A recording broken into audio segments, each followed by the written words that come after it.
What do a big wave surfer, NASA trained geochemist, and survival tech inventor have in common? They're all the same guy. He turned deep sea dives and real life danger into life saving inventions and built a momentum using guerrilla marketing and grit. I love that guerrilla marketing angle there.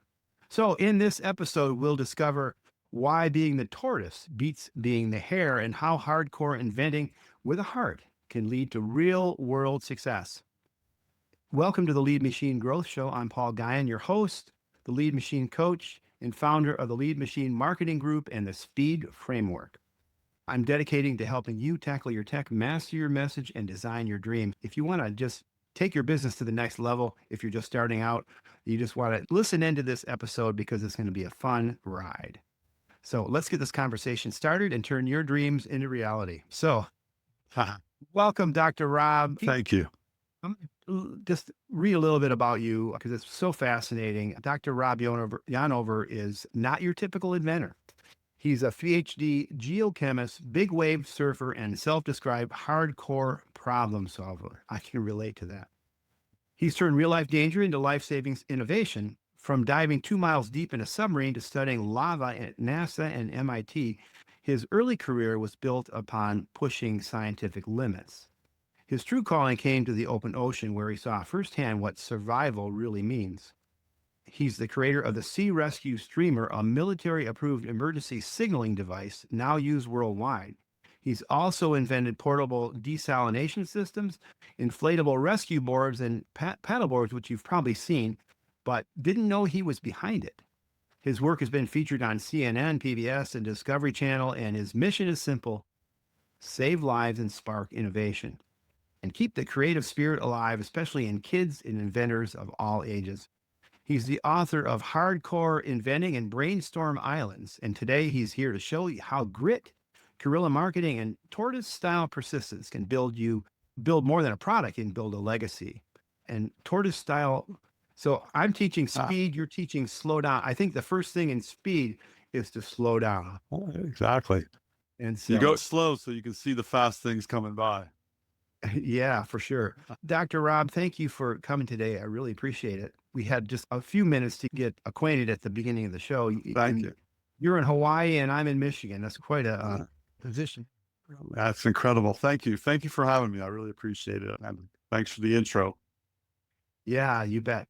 So you invented life-saving tech used by the military and developed it without big corporate backing. That's right. How did you go from idea to invention, and what was the first proof of concept? Years ago, I was flying in a plane when I was working on my PhD in Hawaii, going to an outer island, and the plane didn't sound too good. It was a rented plane. And I was looking down at the water, and I'm like, if we get ditched in the ocean, the plane's going to sink. It's made out of metal. How are they going to find us? So the existing technologies, smoke signals, flares, sea dye marker, but that stuff lasts for a few seconds or minutes. How are they going to find us? And then a few weeks later, I flew to Miami, and I knew I needed some sort of permanent signaling device. And Christo, the artist, had wrapped the islands in pink plastic, and flying over that from 30,000 down to 5,000 to landing was quite impressive. And that was the seed of the idea. It took me years to patent these little struts. And here's a picture of it in the background. It's called the SeeRescue Streamer. These white spreader bars are like a centipede. It prevents it from twisting or curling up. So that's really the key. I'm really into biomimicry, imitating nature, because nature has all the ideas if you believe in evolution, as you should, and survival of the fittest. So here I am, a piece of plastic. I'm a scientist trying to get into the biggest markets of the world, which is the military. And no one was really welcoming this. They're like, who is this idiot with a piece of plastic knocking on my door? But I just kept knocking at the door. You were talking about the tortoise. I'm the polite pain in the ass. I'm going to keep bothering you till you do what I want, but I'm polite. I'll ask you nicely. And for instance, I got Outside Magazine to write about it. It took me 3 years of trying to get them to write about it for them to write about it. So persistence personified, and just keep notching away at credibility, get the military. Finally, I got someone in the Coast Guard to say, that looks interesting. Let's test it. They tested it and they liked it. And then the Navy tested it and they said, wow, this is the only passive and discretionary signaling device. It's continuous. You put it out, you can go to sleep. It's trailing you like a 25 or 40-foot long orange tail as you sleep in your raft or your life jacket or even up in the mountains.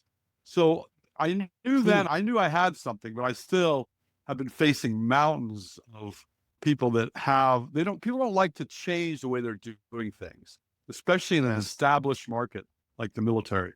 So I kept working on it. And my brother was in advertising, and he kept telling me about editors sitting on their butts, wondering what they're going to write about. That's why I contacted writers. And I used to write 100 faxes a night in the olden days when phone calls were cheap, 11:01 at night.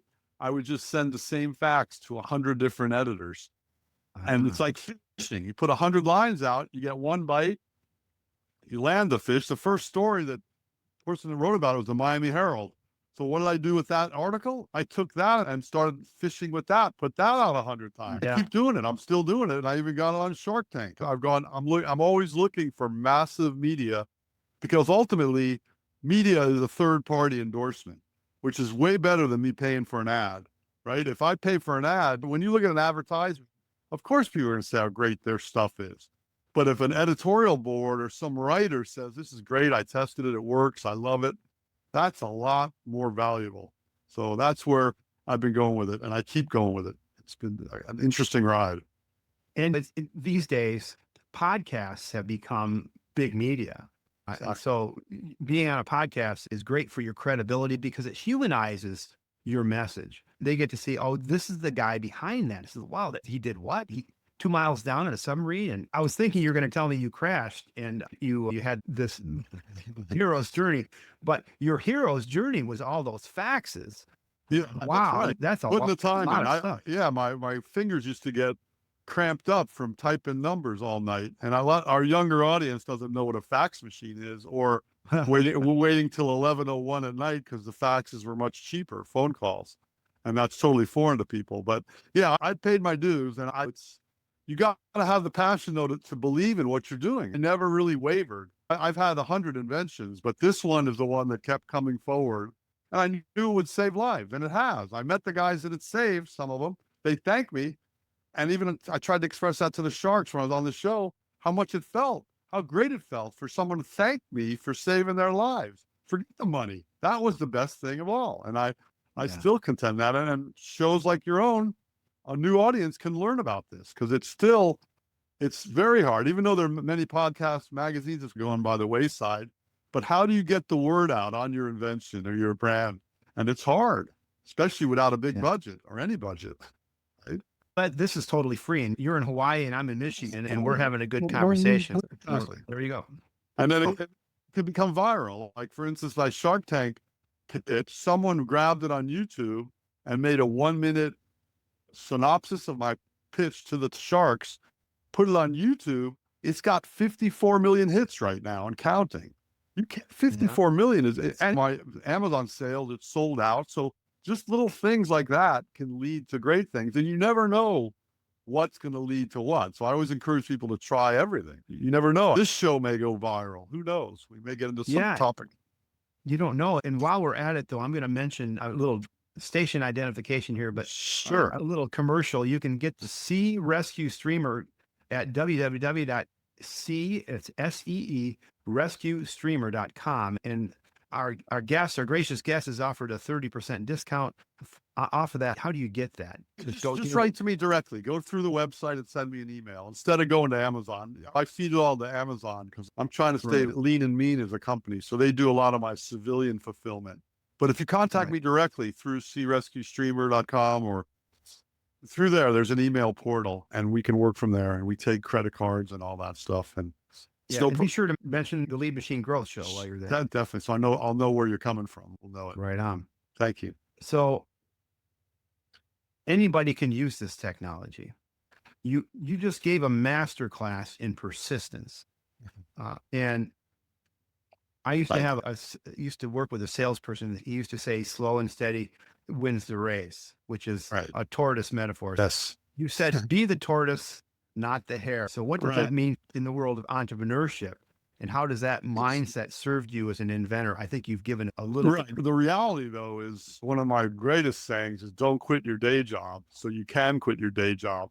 Your invention isn't going to make you a lot of money right away, if ever. So treat it like a hobby and look at your work week as 168 hours in a week. If you have a 40-hour job, you still have 88 hours.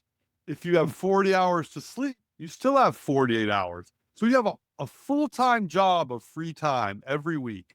That's when you should be working on your inventions or your company. Because if you don't have a day job, it's unlikely to sustain the growth of a small company because it's hard to hit a home run out of the box. And I would have been dead if I didn't have other inventions I got some grants and got other funding, and I taught for a while. I did environmental science. I've done a lot of different things. I'm never too proud to do anything. I was painting my friends' houses in the real dark days when I really needed money. And this was still gurgling. I was making money, but not enough. So always just keep that in mind. It takes twice as much money and twice as much time to do something. And really 2x is really more like 10x, 10x the time. I don't want to discourage people. And people come up to me all the time. Hey, I got a great invention. I'll give it to you. You do it and we'll split the money. I'm like, no, you don't understand. Doing it is the hard part. There are a lot of great ideas. It's executing, right? And by going slow, you can figure out different paths to go. If you run too fast, you miss opportunities.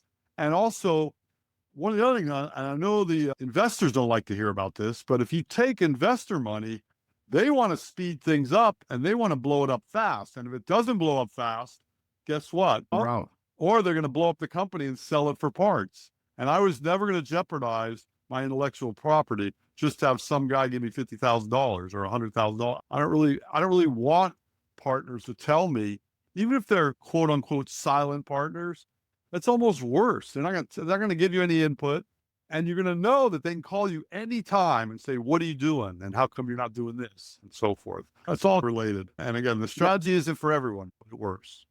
Well, I like how you framed the full-time job and the time to sleep, and then you've still got 2 days worth of time to work in there. Of course, you got your life and your dog and your all that stuff too, but there's still time for it. I like the idea of moving slow because you can seize opportunities and recognize them maybe when you analyze them a little closer. Yeah, I teach speed, and the first thing in speed, you need to slow down so you can see the lay of the land, and you can't really measure. You don't even know if you're going fast unless you can measure whether or not you're going to how fast you're going now. And so you have to slow down first to measure where you're at. So that, okay, I've got these 5 things I have to work on, but I'm really bad at this first one, responding quickly. So that tells me what I need to work on. So I like that. Yeah, and I'm teaching speed. Oh, I'm a mixture though. Don't get me wrong. I'm into speed.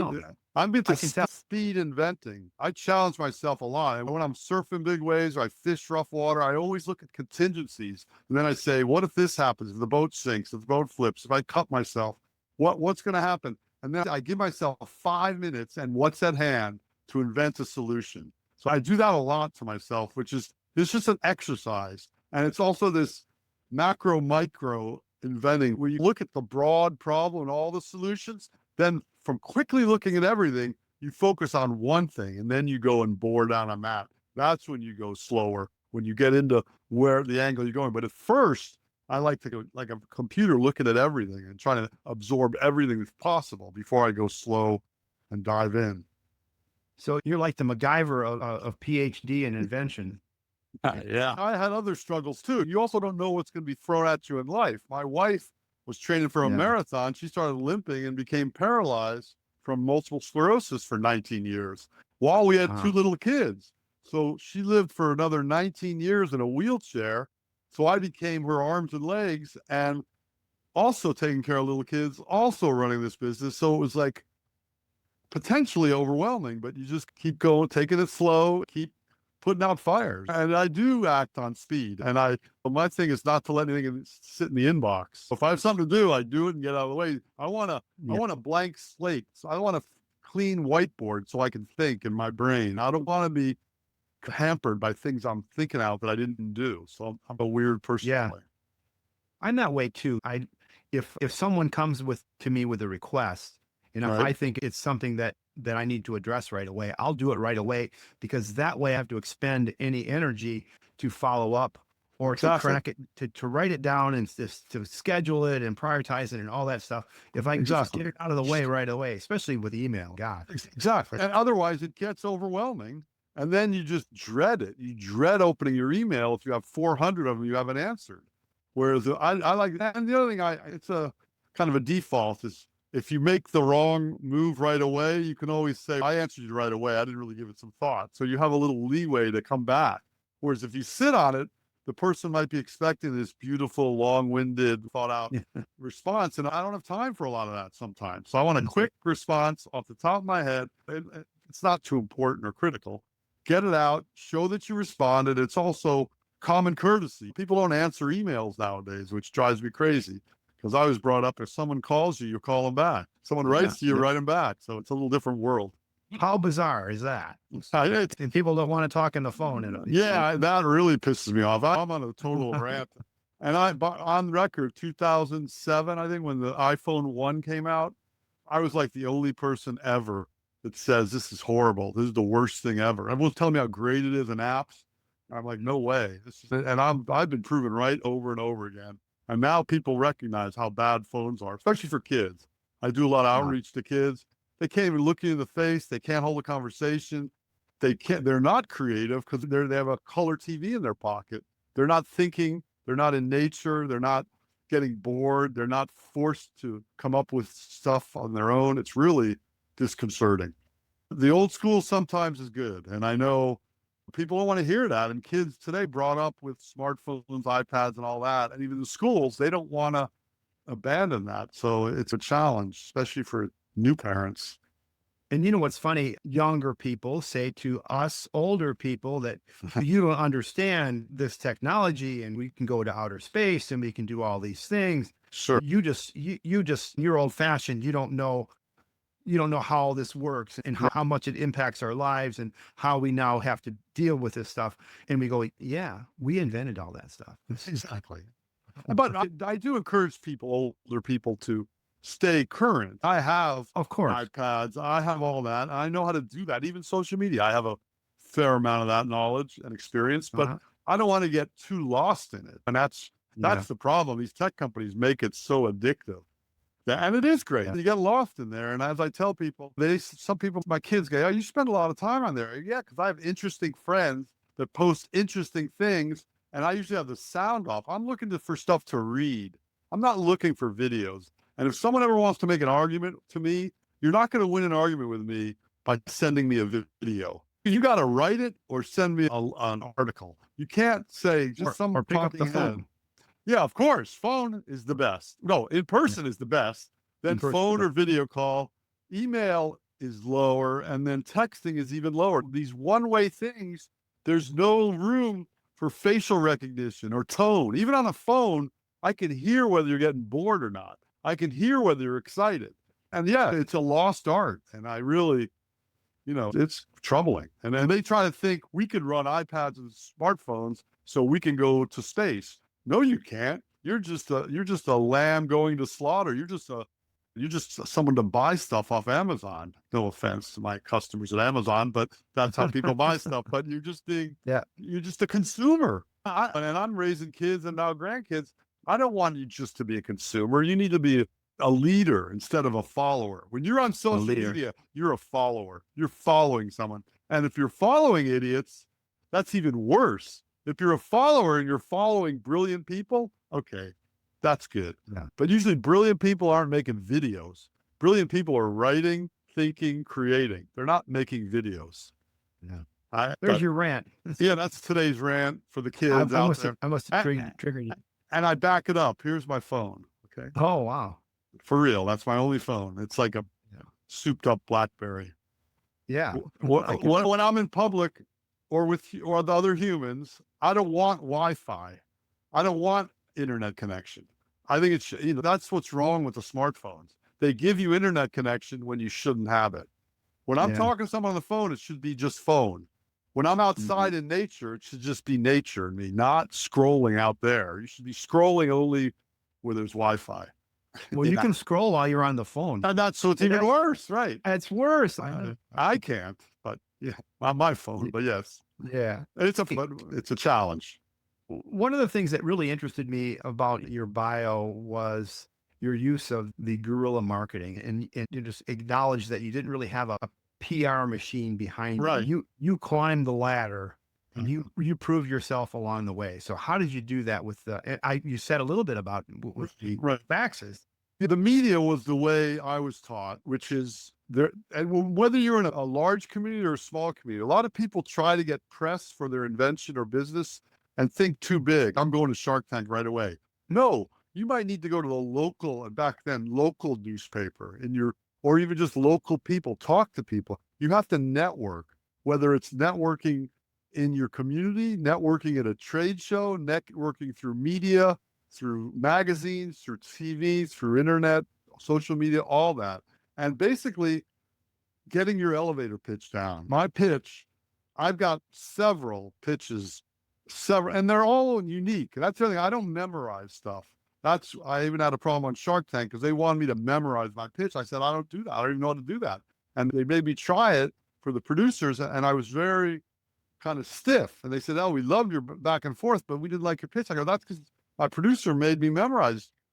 She looked at me and goes, you don't have to memorize it now. I go, okay, fine. Then they let me free. So if you know your stuff, you do your homework, and you should know more about your invention or business than anyone else. You should be the expert. You need to do your homework, but you need to practice. The elevator pitch, of course, is you get in the elevator. There's the CEO of the company you want to license it to.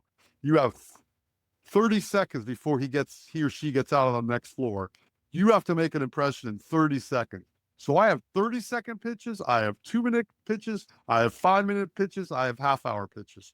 And it's all about gauging the time, looking at the person, and winning over people one by one. And the goal of getting it is having that person say, yes, here's my business card in the old days, or here's my email in the new days, or call me.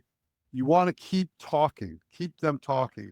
And even in trade shows, I came up with a good line. It's maybe helpful if any of your people have trade show booths. A lot of times you're at a trade show, if you ever get a booth, in the early trade shows, I didn't have any money for a booth, so I would just walk the floor. And the thing is, I strategize. How am I going to dress? I'm going to a trade show with military people. Okay, I'm definitely shaving. I'm definitely cutting my hair. I'm definitely staying out of the sun. I don't want to look like I'm just a surfer from Hawaii, even if that's true. That's number one. And then you go to booths, you talk to people, you go wherever you have to go. I've chased people into the bathroom. If that's your 30-second shot, and because you got a suit and tie on, and the executives of another company, suit and tie, you're all comrades. You're all the same business. And that's when you make your move. Ultimately, if you get a booth one day, though, you don't say hello to someone passing your booth.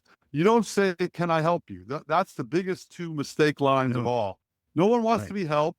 And if you say hello, they'll say, hey, and just keep going. 4 words. Have you seen this? That elicits a response. If they say no, you say, it's a streamer. It'll save your ass if you're ever lost at sea or in the mountains. No. Oh, you haven't seen the fighter pilot version that pops out automatically when the fighter pilot's injured. Either way, you've engaged the discussion. So it's all about engagement on any level. And even crowdsourcing, you never know. I remember doing a trade show early on, and an elderly lady came by the booth.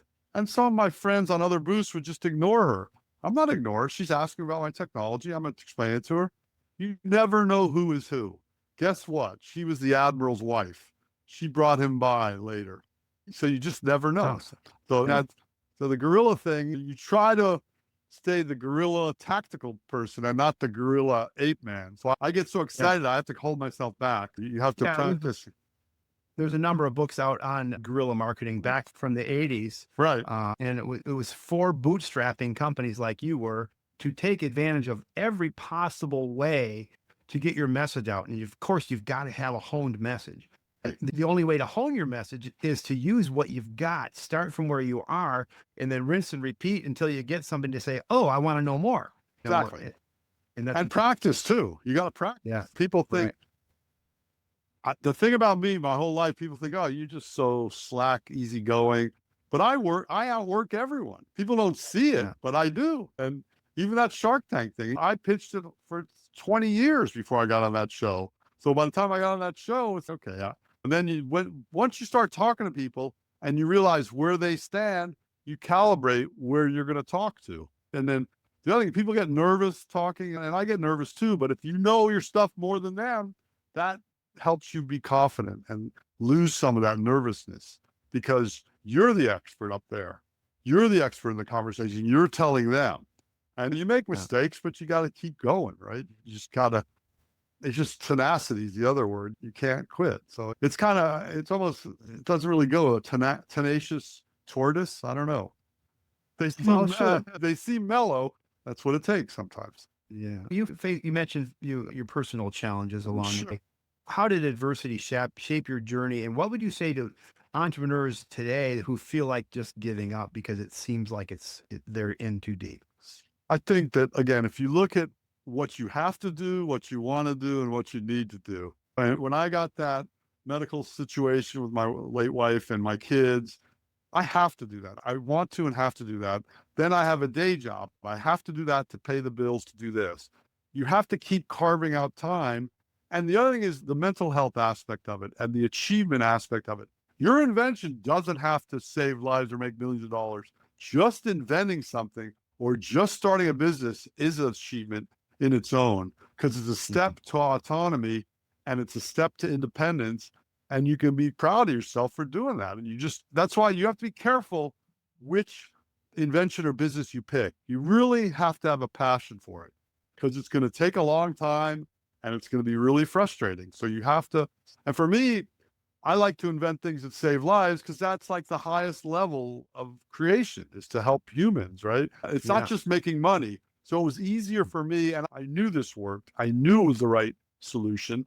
But even though people don't know about it, still some people do, but not enough people still know about it. And I'm still driven by getting the word out and potentially saving some guy. Some guy, especially in the military, if you convince one guy that pulls the purse strings to get all their flight crew to carry this, and that flight crew guy has to ditch one day and he has it, so he doesn't even know you. So you're convincing someone else of the value of something. So everything is interconnected on that. And you just have to have the confidence that what you're doing is of value. And the other thing is the benefit. I was taught to sell the benefit. Like when you come up with a business or an invention, don't just say it's 25 feet long, it's bright orange, it unfurls. No, the benefit is it's going to save your life. Save lives. So that's even where the name came. It's SeeRescue. You have to be seen to be rescued. So that my brother helped me with the name. And it's true in any invention and even your business, the lean machine growth. In your title of your business, I know, this is going to help me grow. This is going to help me develop leads. That's a great title for a business. Oh, thank you. Yeah, of course. You're selling the benefit. Same thing. Yeah. Yeah. You created your own ecosystem, so to speak, your products and books and educational outreach. How can small business owners start building their own growth engines without getting overwhelmed? Because it certainly can be. Sure. I think you got to find your niche. And that's an important aspect that most people don't get. They always want to go for some huge market, but maybe it's just a tiny market. And maybe it's a tiny book that you create, or a tiny product. They're not tiny, size-wise, but something that is just helping very specialized 10,000 people in the country. Yeah. But if you can capture a segment of those 10,000 people and they're your customers, that's how you start to build. You have to start small. And I think the niche thing is really interesting to me, because and even for me, the way I've survived is I've been frustrated by not getting enough. I wanted a mandate for these. Yes. Yeah, honey. Yeah. She said, "Are you on a podcast?" And I said, "Yeah." That's funny. I'm sorry, honey. Sorry, honey. Are those real bricks behind you, or that's just an image? Let me look. Oh, that's just an image. But it's a picture of bricks. That's cool. Very solid, stable. Yeah. Some of my favorite colors. Yeah. So that was my wife, Sharon. She didn't know that I had a podcast today. I thought I told her, but usually when I'm down here in the office, I'm doing something. It's late in the day for you, and I appreciate you staying up late for me. being Yeah, it's towards not the that end. late. It's about 6 o'clock, so 6:30. It's a beautiful day out. It's good. You guys still have fireflies in Michigan, or those are gone? Oh, yeah, As a kid, that kind of blew me away. We didn't have those down in Florida. So to they're see the amazing. And we live in northern Michigan, and so we have the opportunity to see the northern lights. oh yeah, that's And that awesome. I've been here for about 40 years, and I'd never seen them when I lived in Detroit because of all the lights from the city. But up here in the dead of winter in January, the sky is just crystal clear. You can see a million stars, Oh, and that's awesome. those lights. It's just That's amazing place to no, it live. is. I love nature, and that's also where I get a lot of my inspiration. And even like the streamer, when I said it's like a centipede, I invented it to be segmented so it doesn't curl up and twist up. And that Wow. and even that submarine dive, that oddly enough, when I went down to the submarine, it reminded me of Michigan because that bioluminescence, Uh-huh. instead of fireflies, there's creatures down there that are fluorescent green, like your logo, glowing, and just all sorts of weird things down there that adapt to that Huh. deep water. So I have a soft spot for fireflies in Michigan. So whenever I meet people, I always ask if they're still there. Oh yeah, they're still here. Yeah. And being here for 40 years, my wife's a native. We do tend to get caught up in just the day-to-day life, and sometimes we don't appreciate it. So I think Sure. every entrepreneur should take some to slow down and be the tortoise and just take in what blessings you have. Exactly. Because if you don't, you'll someday you'll go, gosh, I wish I'd have done that because I Right. working my butt off all the time. Exactly. Taking a little break is not a bad idea. Plus, it's inspiration. For Yeah. me, when I'm trying to figure out how to build something or invent something, I always pose the question, how does nature solve the problem? So back to the streamer, how does a centipede Yeah. not curl up and twist up? It's segmented, so it has little supports. So if you like your vertebrae, so there's all sorts of ways you can look to nature. And when you don't understand something, just go out there and ponder, like our ancestors that didn't have smartphones. They would look up at the sky and look up at nature and look at animals. Animals don't know. How do birds have GPSs and are able to fly north or south, respectively? It's really incredible. And that's, well, us humans are just figuring out what they're doing. And that's where a Right. lot of the And advancements. we have some of those things like goal seeking. Those are built into our brains and to Exactly. seek a goal. But if you're not clear on your goal, and this goes back to inventing, if you're not clear on your goal, anywhere will go. Anywhere will do. So if you Exactly. don't know where you're going, anywhere will do. That's so true. So if someone had an idea for an invention or a product, Sure. and inventions aren't just products these days. There's so many digital inventions with AI and all kinds of things that are going. This is a two-part question. What's the very first step should they take to bring it to life and avoid getting stuck in idea land? I think the first thing of all is to have a notebook so you can write down your ideas, make Mm. sketches, record when you thought of it. That used to work well in the olden days when and still does, in your legal, if there's ever a legal battle of when and who thought of it, you should have a record of writing it. But more importantly, you have a record of what you thought of at that date, and you can go back in your records and see how you were thinking. The next Mhm. easier thing is to use Google Patents. If you go to Google and write patents, Google Patents has its own section. So if you're going the invention route and patent route, you can write anything in there, a beekeeping outfit, and you'll see all the patents that have beekeepers use. So that's the first step. It used to be you had to pay someone to do searches for you, but by just Yeah. keeping notes and doing a search, and then the third part of that is to look on the internet to see if it's being sold already. I've had many ideas where I was late to the party. Someone already thought of it, someone had already invented it and patented it, and someone's already selling it. And to me, that's still a victory because I was on the right track. And you know, it's important to have a market. That's really the key. I think that knowing that something is for sale helps you understand that there is a viable market, and that's a Right. good test. And maybe with one little innovation or a little tick to the left or the right, you could look at the other products and say, these will twist, but mine doesn't. Exactly. No. In the inventing world, any unique improvement on something is original enough to be an invention and a patent.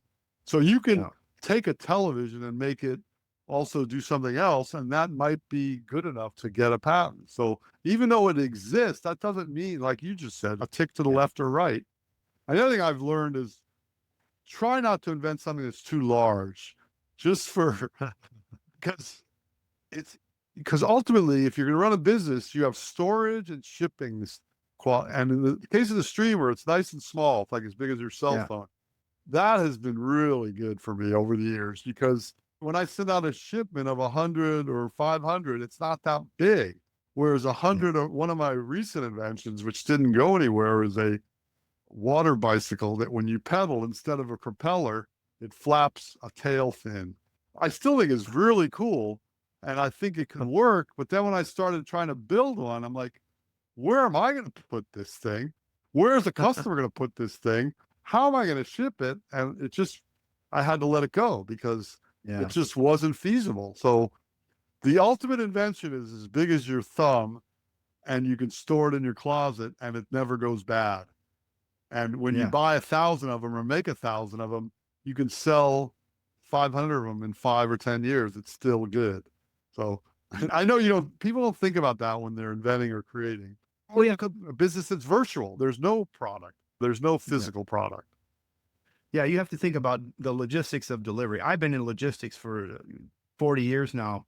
Okay. And in one of my roles in IT happens to be in logistics. I created a logistics management system 20 years ago. But one of the things is that if your thing is long and skinny and light, it's going to cost a lot more to ship than if it's compact and small. So you make a good link there. And yeah, I think those kinds of things. And those are things that you can spend when you're drilling down and say, is this viable? Is this something that I can really put some time into or not? Oh, that would be cool. But boy, I'll need a tank to get it to the beach. But that's why when you're first inventing and you're putting these ideas in your notebook, in a book, or on paper, don't think about all that. Just go with the pure invention and inspiration.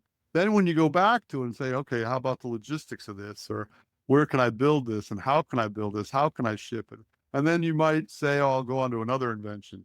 The other thing I like to do a lot of is if I get stuck in one problem, I like to go to another problem, another invention, and then come back to my other one, and you have fresh eyes to look at it. Another little trick I use that's helped me over the years. Yeah, one of the things I learned from Brian Tracy, I don't know if you know who Brian Tracy is, but sounds familiar. I learned his ultimate goal setting techniques.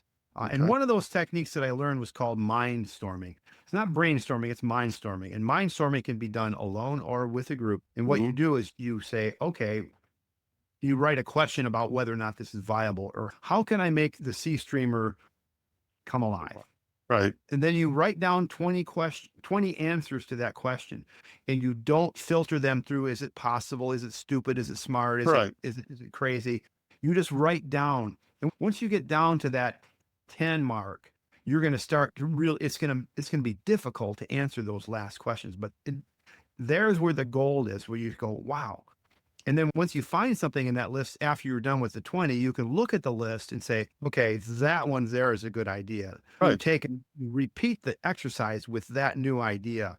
And that's a really great way to come up with ideas on your own. And if you do that often, it just pumps up your brain, so you have better acuity with your brain. And absolutely, it's fun to do. Absolutely, I like that. It's like stream of consciousness too. You don't be constrained by what can and can't be done. People do that to kids a lot. Yeah. Oh, you can't paint that tree purple. Why not? Why not? Don't tell a kid anything. And that's why I'm fascinated by the young minds more than anything, because their minds are sponges and open, and they can mindstorm so much better. And of course, you're looking for that nugget, that number 7 on the list. You might have 18 that are worthless, and that's the story of my life. I have 100 inventions. Most of them are laughable, but 10 or 20% are really good, and you have to be good at picking the winners too. And that also, like crowdsourcing, when you bounce it off people, get opinions from people, see what they think of it. Even in the early stages, what would you think of a solution that did this? Asking people. They do this now routinely, but in the old days, no one had done that. And I ask all sorts of people. It's not like I'm constrained to just PhD scientists, inventors. I'll ask the guy making me a bean burrito what he thinks of this or whatever. I'll ask anyone, my family, my kids, whatever. You just want to get input because input drives your brain to think differently on that list of mindstorming. Keep thinking differently out of the box. Yeah, and you brought that up, and that's what reminded me of mindstorming is how you go about your without constraints is really the trigger that triggered me because if you really want to be innovative, you've got to think in terms of that way.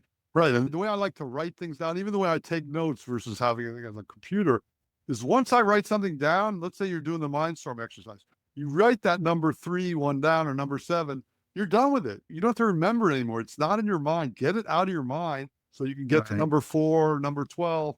And that's all of life. Is that what I want for me as a big thinker and creative person is to have the clean slate. I don't want to think, oh, I got to send that bill in today, this afternoon. It's bugging me. I'd rather just do it right away or make a note that says I have to do it later. Either way, it's free from my inbox. I don't want to have a clouded inbox. And that's really helped me. And the other thing is I learned early on that a lot of kids don't get this, but when I grew up, I had a bunch of friends who were sketchy and derelict type, and my parents didn't really like them, but I liked them. And I liked being a surfer, and I was a pool boy, but I didn't really get any respect from my friends and my chosen teenage occupation. But I learned early on, if I got straight A's, no one can touch me. So that's what I did. I don't go to school anymore, but so it's a go pass. It's a green card to go. If you got straight A's, people aren't going to question your methodology.